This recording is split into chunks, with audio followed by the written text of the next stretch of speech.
You will not believe what happened in that ring. Roman Reigns, the so-called tribal chief, and Centimeter Punk, the straight-edge savior, turned WrestleMania fallout into a warzone on Raw, and the WWE let it happen. That wasn't just a match. That was a criminal injustice. I'm telling you right now, somebody in WWE made a decision that betrayed wrestling, betrayed the fans, and betrayed the very spirit of competition. If you think I'm exaggerating, wait until you hear every detail. Tell me in the comments, who screwed up worse, WWE creative, the referee, or the powers that be? For protecting Roman, don't hold back. Scene setting set the stage like a narrator. It was the 26th of March 2026, Monday night, the aftermath of a season that had promised hard-hitting redemption and finally delivered an explosive World Heavyweight Championship showdown. The arena was electric, chants bouncing off the rafters, signs held high, and two polarizing figures standing toe-to-toe for supremacy. One man represents dynasty and domination. The other represents defiance and raw, unfiltered rebel lion.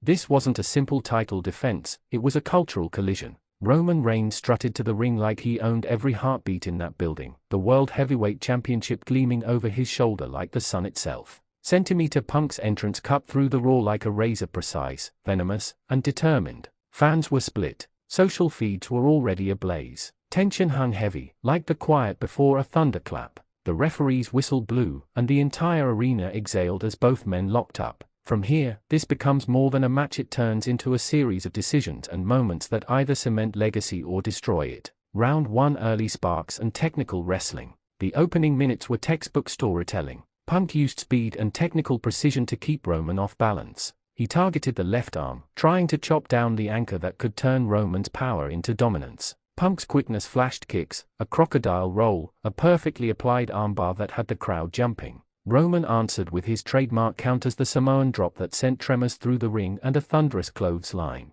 Each exchange told a story. Punk's strategy was to dismantle Roman piece by piece. Roman's plan was to withhold his full force until the right moment. Fans online will say Roman looked tentative in those early moments. Comment below, did Roman play mind games, or was he genuinely on the back foot? Which moment in the early minutes made you think Punk could pull this off? Round 2: escalation and crowd psychology. As the match progressed, the tempo rose. The commentary team tried to keep pace, but nothing could fully capture the kinetic electricity. Punk landed a GTS attempt early, the crowd exploded, but Roman somehow slithered free, using the ropes and that championship savvy that has defined him. There's where the first real controversy crept in. Many of you saw it the seconds the referee spent checking ringside, the confusion about where a rope break should be called, and the crowd's escalating frustration when legalities were enforced unevenly. An announcer shouted about the rules, the replay screen cut to the slow-mo, and the camera framed something that made people in the stands and viewers at home gasp. A clear grab of the ropes by Roman that should have resulted in a restart.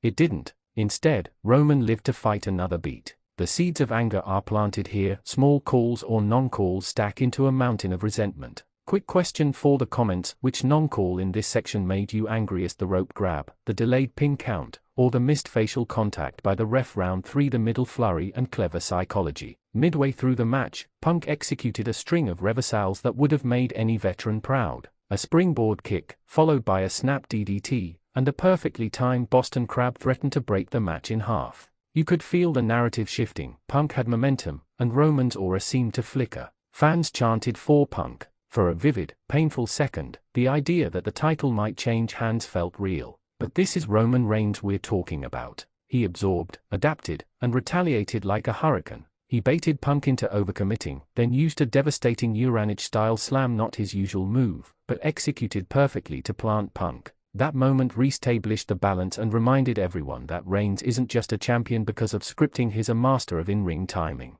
Trivial question for viewers: when Punk had the Boston Crab on, did you think he would get the submission? Yes or no? Fight in the comments. Turning point: weapons, interference, and the ethics of booking. Here's where the match warped into something darker. After a particularly brutal exchange, a brawl spilled outside the ring. Punk and Roman used the steel steps, the barricade, and the announce table in ways that made the match shift from pure athletic contest into gladiatorial violence. Punk hit a brutal-to-watch move that left Roman dazed, and the crowd shouted for a pin. The referee was slow to count. Why? Because at that very moment, Samoa Joe, who had been absent all night, ran in. But he didn't run in the way we've seen before, as a loyalist to Roman. This was something else, a distraction, a momentary chaos that prevented a near pin and forced the officials to restart the match under confusing circumstances. That's not all. Medical staff came down, at least according to the broadcast, ostensibly to check on Roman. Viewers at home saw enough to call it theatrics. The real issue was timing. Those minutes allowed Roman to recover and avoid a near-certain loss.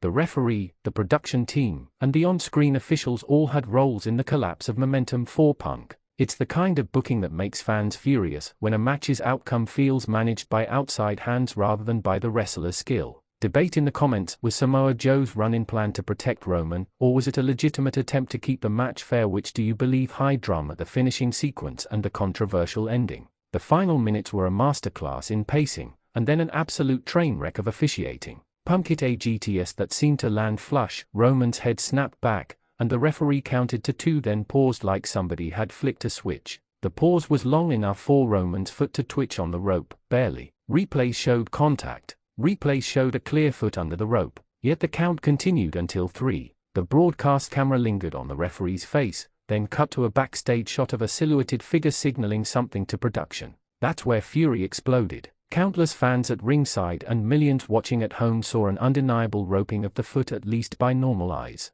But the final bell rang, the music played, and Roman Reigns retained the World Heavyweight Championship. The reaction wasn't just booing. It was rancor, the kind that compels people to tweet, rewatch, dissect frame by frame, and demand accountability. Small poll for the comments: did Roman cheat to win? Type 1-4 absolutely cheated, 2-4 it was borderline, 3-4 fair win. Let's see what the Wrestling Zone 1 army thinks. Analyzing intent, the deeper run-in implications. We can't just complain about the obvious calls. There's a bigger picture to unpack. WWE's creative has leaned into protecting long-term investments, heroes of TV ratings and pay-per-view buys. Roman Reigns, despite criticism, is that investment. But protecting a top figure is one thing. Engineering a finish that strips credibility from a star like Punk is another. Punk isn't anyone. He's a performer whose credibility comes from his authenticity and his fierce fanbase. Turning him into a perpetual bridesmaid via sketchy finishes risks alienating an audience that swore they'd had enough of manufactured outcomes. Think about it like this: if you were building a new champion, would you protect them by making opponents look incompetent, or would you build a champion by having them overcome legitimate,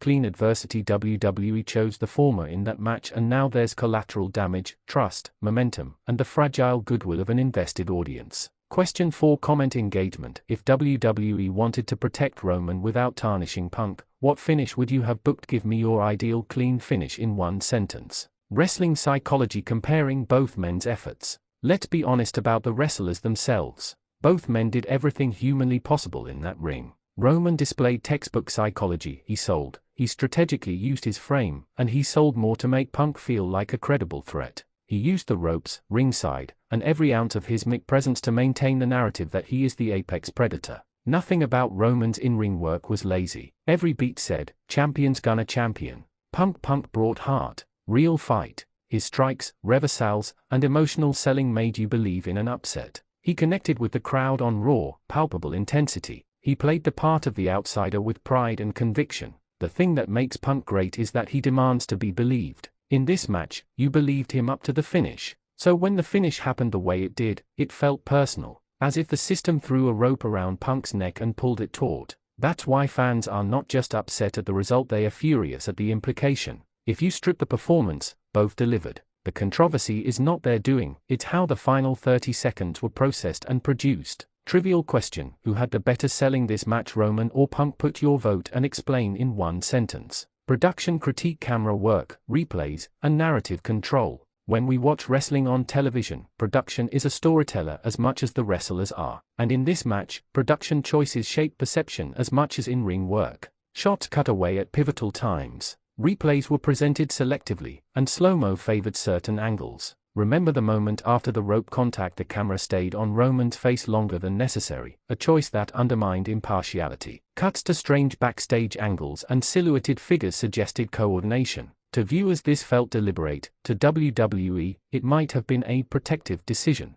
If WWE hopes to keep fans' trust, it cannot appear to manipulate what people see. Because wrestling lives and dies in trust, the audience's willingness to suspend disbelief. When you feel deceived, you stop playing along. That's the real danger of finishes that are questionable. It's not just one title change lost, it's a fracture in relationship. Comment thought, did the production team bias the narrative in that ending, yes or no, and why? Fan reaction and social media fallout. Within minutes, social feeds erupted. Fans dissected frame by frame on apps. Influencers and former stars chimed in. Some commentators praised the finish as classic heel protection, while others condemned it as thinly veiled manipulation. Trending hashtags were born and buried in the same hour. The most telling moment was when chants in the arena shifted from wrestler-specific to refund chants and Bulls chants, raw emotions that transcended character alignment. When an audience turns on the product itself, you know something's broken. And yet there were pockets of fans who cheered Roman's retention.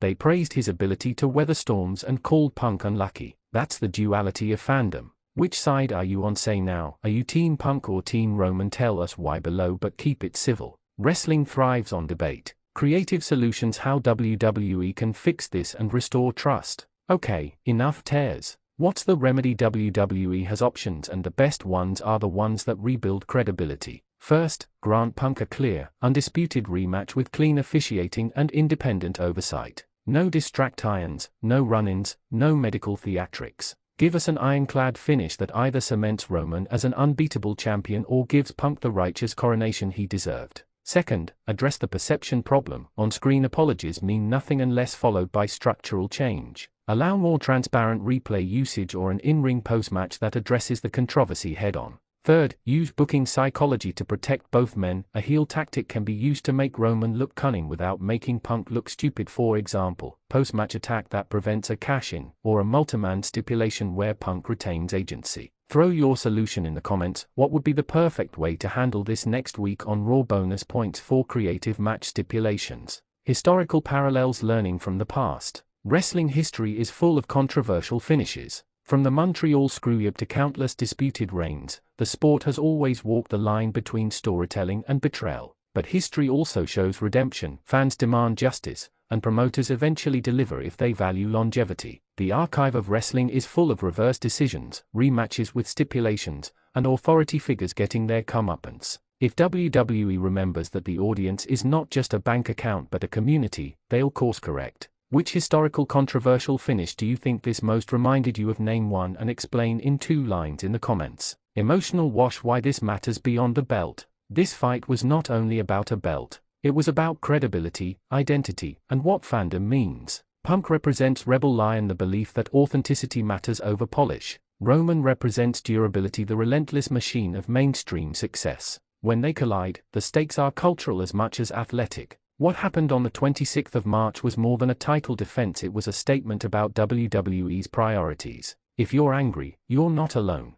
This anger is the same energy that fuels passionate fans to create memes, to buy tickets, to camp out for meet and greets, and to demand better storytelling. That energy is power, don't waste it. Speak up. Call to action comments prompt: tell me, what did you feel when the final bell rang? Angry, betrayed, energized? Drop one raw sentence that captures your reaction. Predictions and consequences: what likely happens next? So what happens next? Expect the following trajectory. Punk will get a rematch. It will be plastered with stipulations, maybe a no DQ to prevent shady finishes, maybe a steel cage to stop outside interference, or a submission match to emphasize Punk's technical prowess. Expect commentary to shift, expect backstage segments to heat up, and expect the storyline to stretch across promos, social media, and maybe even other brands. Prediction poll quick: which stipulation will be next week's fixed type cage, no DQ, submission, or Iron Man? Closer, final provocation and rallying cry. Let me end with this: that match should have been a coronation 4cm Punk or a defining Roman victory earned cleanly. Instead, WWE treated it like a chess piece. If you care about wrestling's soul, your voice matters. Share clips, tag wrestlers, blast every platform you can. Demand clarity, demand a rematch with honor. Rage, but be strategic. We're not just fans, we're guardians of the narrative. Final engagement push: before you go, answer this in 1 sentence. Should WWE reverse the finish, or should they move forward and let the controversy simmer into storyline gold? Reverse or let it ride? Choose now. Sign off. Keep them wanting more. We'll be watching every angle, every replay, and every backstage whisper. Subscribe if you want deep dives, frame by frame breakdowns, and the kind of unfiltered takes wrestling insiders won't say out loud. Drop your theories below, and make sure to share this video. Tag 3 friends who still believe WWE owes Centimeter Punk an honest fight. Wrestling Zone 1 will keep tearing into this until we get answers. End on a dare. I want 200 comments in the first hour and I want them honest. Who truly won the night on the 26th of March 2026? Roman Reigns, Centimeter Punk, or WWE's booking department? Say it. Optional postscript 4 video editing notes brief. Use slow-mo replays at the rope contact and GTS sequence. Freeze frame the referee's pause for dramatic effect. Throw in crowd audio, boos, chants, and the refund reactions to sell viewer emotion. Include lower thirds for quick poll prompts and timestamps for key moments. Rope contact, Samoa Joe run-in, final GTS. End with a call-out graphic asking viewers to comment their verdict and share the video. Thanks for watching and don't forget, this story isn't over. We're just getting started.